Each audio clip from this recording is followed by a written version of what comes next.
15 वर्षानंतर तुमच्या मुलाने तुम्हाला हा प्रश्न विचारला तर बाबा माझ्या कॉलेज फीसचं काय झालं? माझे 2 चुलत भाऊ होते आणि त्यांच्या मुलांचे वय एकसारखंच होतं.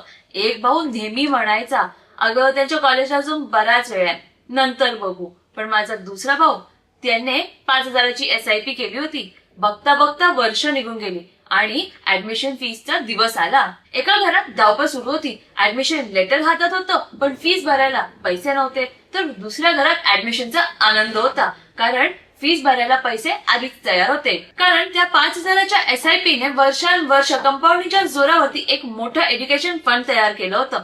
तेव्हा मला एक गोष्ट कळाली की मुलांची कॉलेज फीस ऍडमिशनच्या दिवशी नाही तर त्याची तयारी वर्षांपूर्वीच सुरू करायची असते. आता विचार करा, 15 वर्षानंतर तुमच्या मुलाने हा प्रश्न विचारला की बाबा माझ्या कॉलेज फीसचं काय झालं, तर तुमचं उत्तर काय असेल? कमेंटमध्ये नक्की सांगा आणि फॉलो करायला विसरू नका.